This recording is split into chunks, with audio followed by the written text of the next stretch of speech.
Bajaj housing फायनान्सचा IPO 9 सप्टेंबरला गुंतवणुकीसाठी खुला होतोय. 11 सप्टेंबरपर्यंत आपण या IPOसाठी अर्ज करू शकतो. यांनी प्राइस बँड जो निश्चित केला आहे तो 66 रुपये ते 70 रुपये. पण जर आपल्याला अलॉटमेंटचे चान्सेस वाढवायचे असतील तर हायर प्राइस बँड म्हणजे 70 रुपयाच्या हिशोबाने बीड करावं लागेल. नॉर्मली तसं केलं तरच अलॉटमेंट होतील. जो लॉट आहे तो कमीत कमी 214 शेअर्सचा लॉट आहे. म्हणजे साधारण 14 ते 15,000 रुपये किमान इन्व्हेस्टमेंट आपल्याला करावी लागेल. अलॉटमेंट जी होईल ती आपल्याला शेअर्स अलॉट झालेत का नाही ते 12 सप्टेंबरला कळेल. जर शेअर्स अलॉट झाले असतील तर 13 सप्टेंबरला डीमॅटमध्ये ते क्रेडिट होतील. जर शेअर्स अलॉट नाही झाले कारण का खूप मोठ्या प्रमाणावर ओव्हर सबस्क्रिप्शन होण्याचे चान्सेस आहेत. इन केस जर शेअर्स अलॉट नाही झाले तर त्या केसमध्ये रिफंड आपल्याला 13 सप्टेंबरलाच आपल्या अकाउंटमध्ये पैसे परत जमा होतील. 16 सप्टेंबरला IPOचं लिस्टिंग होणार आहे. आता या IPOचा पर्पज काय आहे तर कुठल्याही IPOमध्ये जर म्हणजे खऱ्या अर्थाने जर चांगला नफा कमवायचा असेल लॉंग टर्ममध्ये, लिस्टिंग गेनचा विषय नाही. लिस्टिंग गेन आपल्याला ग्रे मार्केट प्रीमियमवर कळून जातो. पण लॉंग टर्म वेल्थ क्रिएशनसाठी जर एखाद्या कंपनीमध्ये इन्व्हेस्टमेंट करायची असेल तर पर्पज काय ते बघावं लागतं. तर बजाज हाऊसिंग फायनान्सचा पर्पज आहे की RBIच्या रेग्युलेशननुसार ज्या मोठ्या फायनान्स कंपन्या आहेत, हाऊसिंग फायनान्स कंपन्या आहेत, तर त्यांना 2025च्या आधी लिस्टिंग करणं बंधनकारक आहे. तर म्हणून आता हे बजाज हाऊसिंग फायनान्सचं लिस्टिंग करतायत. तर पर्पज हा कॅपिटल रिक्वायरमेंटपेक्षा रेग्युलेटरी रिक्वायरमेंट आहे, जो माझ्या दृष्टीने जर बघितलं तर चांगला पर्पज आहे. म्हणजे ॲज अ इन्व्हेस्टर जर आपण बघितलं तर कंपनीला पैसे पाहिजेत म्हणून लिस्टिंग करत नाही आहेत. रेग्युलेटरी रिक्वायरमेंट आहे. पूर्वीच्या काळी हिंदुस्तान युनिलिव्हर किंवा अशा ज्या कंपन्या होत्या त्यांना असंच होतं की रेग्युलेटरी लिस्टिंग होतं. MNC कंपन्या आहेत तर तुम्ही आमच्याकडे लिस्टिंग केलंच पाहिजे असा भारत सरकारने नियम केला होता. मग त्या शेअर्सनी कशा प्रकारे वेल्थ क्रिएट केली ते आपण बघितलं. म्हणजे थोडक्यात सांगायचं तर पर्पज जो आहे तो आपल्याला इन्व्हेस्टरच्या पॉईंट ऑफ व्ह्यूने जर विचार केला तर पॉझिटिव्ह आहे. तिथं कुठं काही निगेटिव्ह पॉईंट नाही. आता बजाज हाऊसिंग फायनान्सच्या IPOमध्ये गुंतवणूक करताना 3 महत्त्वाच्या गोष्टी आपण लक्षात ठेवल्या पाहिजेत. सगळ्यात पहिली गोष्ट आहे ग्रुपचा ट्रॅक रेकॉर्ड. कुठल्याही ग्रुपमध्ये एस्पेशली जेव्हा आता हे जे असे टाटा, रिलायन्स, अडानी किंवा बजाज असे जे मोठे ग्रुप्स आहेत त्यांचा ट्रॅक रेकॉर्ड काय ते बघणं फार महत्त्वाचं असतं. काही बिझनेस ग्रुप असे असतात, उदाहरणार्थ टाटा, की त्यांच्या प्रत्येक शेअरमध्ये मागच्या 5, 10, 15, 20 वर्षाचा विचार केला तर प्रॉफिटच झाला. असं खूप एखाद दुसरा शेअर तुम्हाला सापडेल की ज्याच्यामध्ये इन्व्हेस्टर्सची वेल्थ डिस्ट्रॉय झाली किंवा त्यांना त्यात नुकसान झालं. तर तसं बजाजचा जर आपण विचार केला तर बजाज ग्रुपनी पण वेल्थ क्रिएट केलेली आहे. बजाज फायनान्स एक त्यांचं म्हणजे राजीव बजाज त्यांच्याकडं बजाज ऑटो आहे, संजीव बजाजकडं बजाज फायनान्स आणि फिनसर्व आहे. तर बजाज फायनान्स 2009मध्ये म्हणजे 15 वर्षापूर्वी 20 रुपयाला होता शेअर, आता 7,300 चालू आहे. म्हणजे जवळपास 350-400 पट त्याच्यामध्ये पैसे वाढलेत.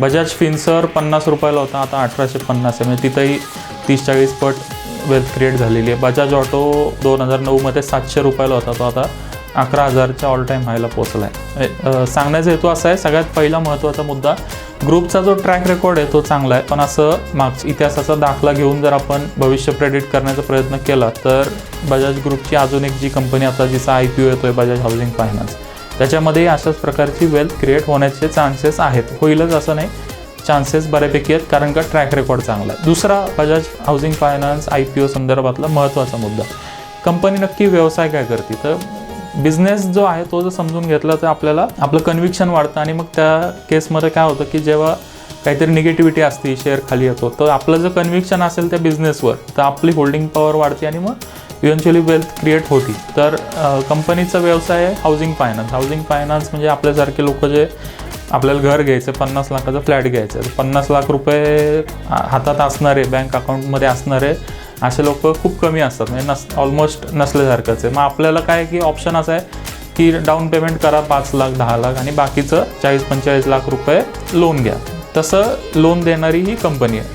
म्हणजे लोकांकडनं ज्यांच्याकडे पैसा आहे त्यांच्याकडनं फिक्स्ड डिपॉझिट गोळा करायचे आणि ज्यांना पैशाची गरज आहे होम लोनसाठी त्यांना लोन द्यायचे. मधलं जे काही मार्जिन असतं 1.5%, 3%, तो यांचा प्रॉफिट असतो. हा बिझनेस आहे. आता आर्थिक वर्ष 2018मध्ये यांनी या व्यवसायात एंट्री केली आहे होम हाऊसिंग फायनान्समध्ये. आता 90,000 कोटीचं AUM, म्हणजे समजा मी 50 लाख घेतले, तुम्ही 30 लाख घेतले, अजून कोणी 20 लाख, असं सगळ्यांचं मिळून जर आपण कॅल्क्युलेट केलं तर AUM 97,000 आहे. पण आपण 90,000 ते 1 लाख कोटीच्या रेंजमध्ये आहेत असं आपण गृहीत धरू. इतर जे स्पर्धक आहेत त्याच्यापेक्षा ही वेगळे कसे आहेत तर ह्यांनी काय केलं की जो सॅलरीड क्लास आहे आणि त्यातल्या त्यात जे प्रोफेशनल आहेत म्हणजे CA, डेंटिस्ट, तुमच्या ओळखीचं जर कोणी CA, डेंटिस्ट वगैरे जर असेल तर ते कायम बजाज हाऊसिंग फायनान्सला प्रेफरन्स देतात, कारण का फास्ट अप्रुव्हल करतात ते आणि हायेस्ट LTV देतात. तर त्याच्यामुळं ह्या बजाज हाऊसिंग फायनान्सचं जर तिकीट साईज बघितली तर 46 लाख रुपये ॲव्हरेज तिकीट साईज आहे, जी बाकी ह्याच्यामध्ये कंपॅरिझनमध्ये म्हणजे LIC हाऊसिंग फायनान्स असेल किंवा इतर हाऊसिंग फायनान्स कंपन्या आहेत त्यांच्या तुलनेत ही बऱ्यापैकी जास्त आहे. कंपनी साधारण त्यांचे ब्रांचेस 20 राज्यांमध्ये आहेत, 215 ब्रांचेस आहेत. बजाज फायनान्स आपल्याला सगळ्यांना म्हणजे कन्झ्युमर म्हणून आपल्याला त्रास होतो की सारखे ते फोन करतात, पण ॲज अ इन्व्हेस्टर आपण ज्यावेळेला बघतोय ती चांगली गोष्ट आहे की ते ॲग्रेसिव्हली लोकांना फोन करतात, सारखं त्यांना हे करून त्यातून त्यांचा बिझनेस होतो आणि त्या आकडेवारी आपल्याला दिसते.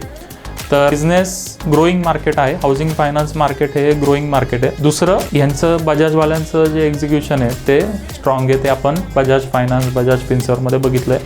तर इथून पुढेही तो ट्रेंड कंटिन्यू होऊ शकतो. आता या IPOसाठी तिसरा महत्त्वाचा मुद्दा आहे की कंपनीची आर्थिक कामगिरी कशी आणि व्हॅल्युएशन कसं आहे. म्हणजे लोन बुक आहे त्यांचं, तर मागच्या 2 वर्षाचा CAGR ग्रोथ जो आहे त्यांचा तो 30.9% जो मार्केटपेक्षा जास्त आहे. म्हणजे याचा अर्थ ॲग्रेसिव्हली ते लोन बुक वाढवत आहेत, त्यांच्याकडे ती कॅपॅसिटी आहे. आणि बजाजसारख्या मोठ्या ब्रँडचं 1 लाख कोटीचं AUM म्हणजे काहीच नाही आहे, तर ते भरपूर येणाऱ्या काळासाठी मार्केटपेक्षा जास्त रेटनी वाढू शकतात, जे आपल्याला पाहिजे.